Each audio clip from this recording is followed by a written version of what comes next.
I'd like to invite you to actually follow this presentation live right now from your phones, from your laptops. You can actually comment throughout the whole conversation. So that's bit.ly, Future of Public Health. I'm trying to get my there. So today I'll be talking to you about the European context, like how are young professionals in the EU region actively involved, and also I'll be putting my own take on the future of public health from a technology point of view. So I'll start off with the European context. There was meant to be an emoji there, but somehow it just didn't work out. I'm sorry about that. And so, when it comes to the EU and the public health young professionals, we have three main outlets. We have EUFA Next, which is a branch of EUFA, the European Public Health Association.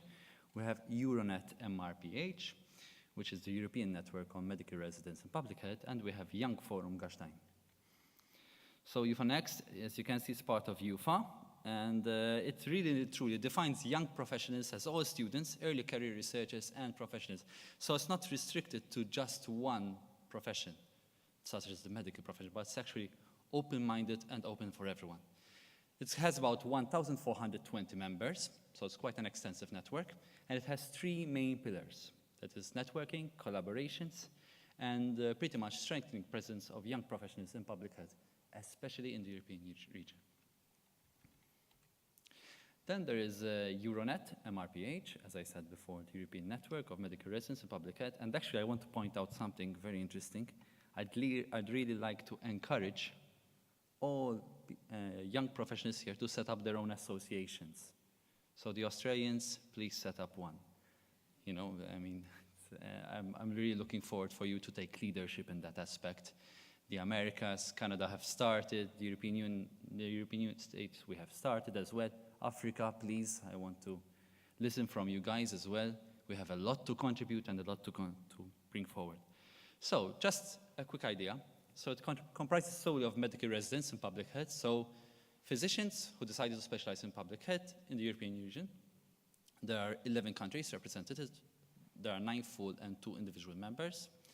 And basically, it's a network of European national associations of public health training programs, including medical and non-medical residents. So then there's Young Gasteiners. There's the European Health Forum Gastein.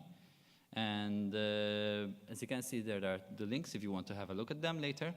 And what they're focusing on is basically surrounded and centered on the actual event itself. It's a yearly event, European Health Forum Gastein, and there's an opportunity over there to actually bring together different people from all over Europe to actually have a direct role in policy making. Now, there's an application process in all of this, and there are specific requirements. So you have to be in a specific age group, you need 2 years of experience, but that shouldn't stop you. So there's an application process, so if you're within the European Union, please just fill it up and see what happens. You never know. The worst that could happen, actually, they just tell you no. Try again, try again, try again. That's the message I want to bring across here. And it's mostly focused on networking opportunities. There's policy making and actually special access to closed sessions. So if, for example, you get to be chosen, you actually will have the opportunity to be able to access specific policy-making sessions, which are usually closed. So here you have a chance to put your voice ahead. Then there is the aspect that you would be actively working with the European Health Forum Gastein, which is an extremely active community, and is bringing forward lots of important. That means that you will be on the same table with ministers of health from around Europe. I hope this initiative is actually taken to other countries, really, because I think that's quite cool. And the European Health Forum Gastein is not just a conference, it's not related to just one event, but it's actually a year-long commitment. And it's open to EU member states and countries which are in the European Free Trade Association.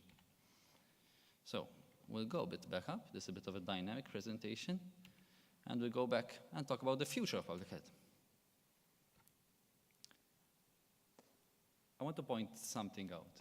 Our job in the next 15 years, and that's where the futurist tendencies come here, will be totally different. It will be totally unrecognizable. That means we won't be sitting on laptops writing reports all day long. We won't be actually dealing with Excel spreadsheets and having to figure out the data, how it is going to bring the... We'll actually have artificial intelligence supporting what we're already doing. And as a result of that, we'll spend less time dealing with the data, actually thinking up what words we're going to say, and more on the high-level thinking. And that's where we're going to have a role. And what I'm going to invite you to, I'm going to give you some technologies which are available for us right now, today, and I'm giving you some thoughts about them and see how it will change public health. So why bother? Exponential technologies. When I'm talking about exponential technologies, I'm talking about those technologies where each year the power and/or speed are doubling, and the cost is dropping in half. That means that a microprocessor 20 years ago used to cost 10 times more than it costs today, and it's 10 times faster. So imagine the computer, our smartphone, which we have right now, is used to fit in a room maybe which is this big.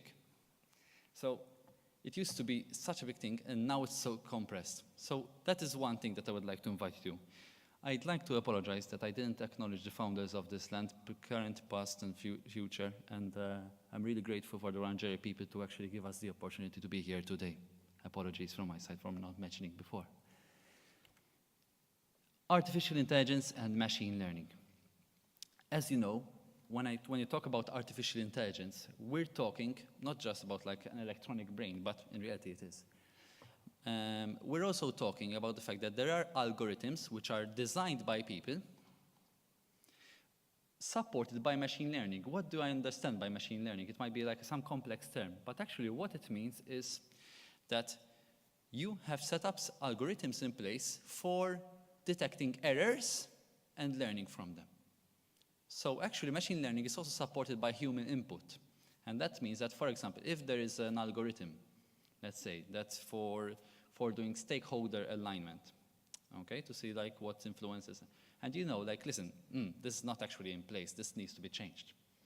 What you do then, you teach the system, like, listen, next time this should be placed in this part of the map. And over a period of time, the system itself gets more and more intelligent. And as a result, it will reduce the number of errors. Isn't that better?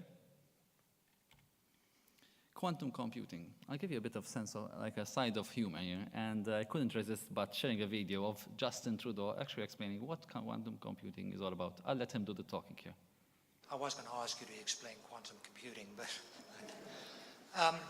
when do you expect Canada's ISIL mission to begin again, and are we not doing anything in the interim while we prepare? Okay. Very simply, normal computers work by... No, don't interrupt me. When you walk out of here, you will know more. Well, no, some of you will know far less about quantum computing, but most of you, normal computers work either there's power going through a wire or not. It's 1 or a 0. They're binary systems. What quantum states allow for is much more complex information to be encoded into a single bit. Regular computer bit is either a 1 or a 0, on or off. A quantum state can be much more complex than that because, as we know, things can be both particle and wave at the same times, and the uncertainty around quantum states allows us to encode more information into a much smaller computer. So that's what's exciting about quantum computing. So as much as Justin Trudeau is excited about quantum computing, so am I. And one of the main things about quantum computing, which I would like to highlight here, is the fact that computers are going to get better and better. And I think that we should embrace the opportunity and lead within public health with regards to adoption of technology. It seems that public health, somehow, we really struggle with this. And it's not just in my country, it's everywhere, really and truly. And the fact that we have this opportunity today, and that's why I'm talking to you about it, because I'm inviting you to actually rethink the way you do things here. And quantum computing might be a very interesting way, actually, to process enormous amounts of data from different sources and bring them into one place and making sense out of them. so that we can take better policy decision making. Yeah, apologies. Another interesting thing, this is 3D printing here, and maybe it's not directly related to public health, but what about, for example, building 3D printed models to rethink the way we do urban planning? Or what about doing 3D models to actually be able to analyze environmental hazards and seeing and assessing? So this is just the start. And even, for example, you might be using things on the field, for example, something which might replace, and we would say, all right, let's 3D print it. So that's also a thought for you. And actually, when talking about 3D printing, we're also thinking about bioprinting, and how will that change our policy? Will we start funding bioprinting? That's also a thought. It's expensive right now. Another thing that I want you to think about is the virtual and augmented reality. So here what we're going to do, we're seeing zebra imaging technologies, and you can see literally a kind of a hologram. Wouldn't you imagine this being very useful in emergency preparedness, where you actually be analyzing from the top-down approach, and you'll be analyzing with a team of people surrounding this table, and actually start saying, all right, we have to be there, and start planning. Also, what I found very interesting as well is what Microsoft is doing with HoloLens. I couldn't resist, of course, sharing this video, but I'll try We've to been teaching Reserve University. We are Go apart and show on top of the skeleton. So as you all can at the see same over time. there, You can bring it literally out. they're You wearing exactly HoloLens, understand and you where have the whole things sit. visualization over there. take any The future in reality is, anatomical part and show the hope is any in of it. augmented Move it around to reality. make it And kind of augmented reality means that it's translucent, another so you can see layer outside, and that on the really helped me existing understand, reality like, how that you have cardiac right in cath front of works. you. So it's not a change, but it's something Actually, there, had a and you moment can where I actually found the organ interact belt, with it. and it was the first time that I'd actually seen For it all those who are medical against all students, the other doesn't medical anatomical school look structures. better this way? You know, Yeah. it was a way So- of seeing it that you That's one thing, yep, sorry. Battery technology. When I think about battery technology, we're thinking about the fact that right now we're carrying around power banks with us where the battery is not lasting even a full day. But think about it, you have an impressive computer in your hand right now, which is covering six or seven products. You have an MP3 player, you have a camera, you have a video camera, you have a 3D camera, and sometimes you even have a note-taking application, you have a PDA, you have all those different things. You have a music player. So what are we doing with this? And even more relevant to the healthcare sector, we're actually having something which actually measures your vitals. Think about that. And how it will affect field epidemiology, for example. You will have a smartphone which will be able to analyze on-site data, actually on the device. You'll be able to analyze and actually be able to come up with insights there and then. The insights which used to take months sometimes to analyze before. Blockchain. Blockchain is an impressive technology. You've heard quite a lot of bad rap on blockchain, but what is really bringing out blockchain is the future of audited contracts. That means that if a contract is signed and you want to know who signed that contract, it won't be covered by a veil of secrecy, but actually you will be able to go back to that transaction and be able to see who exactly signed that transaction. And then the blockchain technology is not just about the money and about Bitcoin, but it's about the technology securing transaction. So we have also a new transactional currency. And this transactional element of all of this will help us be more transparent than ever. As public health professionals, we're seeking to be extremely transparent, and we want politicians' actions to be audited. And this is one technology that we should use, and we should actually advocate to implement. Just to let you know, actually it's already implemented in Estonia. So this is something to think about. So something just to sum up what we've gone through so far. Artificial and machine learning, quantum computing, 3D printing, virtual and augmented reality, blockchain, battery technology, and this is just the start in reality. We have nanotechnology, we have public health genomics. Really, the future is endless. For example, with genomics, we can even, for example, do policy making, and we will be able to plan what are the healthcare needs? What do we need to put our money in? Do we need to put our money more in the diabetes-related diseases, or do we need to put it in more cardioproductive measures? So that's a thought. So what I would like to invite you today to bring about a conclusion, like, please, everyone, from young to old, like proverbial, like the physical old, because inside I'm sure that you're full of energy and jumping around and wanting to. When I see, for example, Adrian, I get inspired, you know, and I get even more energy. So really and truly, you're all young in spirit. And I invite you here today to get ready for the future and embrace young professionals. But more than this, challenge them. And how do we change? I want you to go back and reflect. How can we do this faster?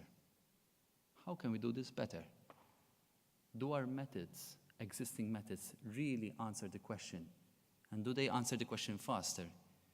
In a Trump era of politics, we need to think about how to take quicker decisions, faster decisions, to come up with evidence even quicker, so that we're there, we anticipate, we're not late. And technology can help us get there. So I'd like to thank you. And I'll also let Morgan Freeman do the thanking for you. And last but not least, because now we're going to start a bit more of the interactive session, there is this QR code, and within this QR code, which you'll be able to scan with your phones, hopefully it's big enough to scan, I'd like to invite you to sign up to our mailing list. So this will be a way to connect with you, and at the same time, it will be a way to try to create this engaging discussion and bringing forward. So, yeah, that's about it. Thank you, everyone.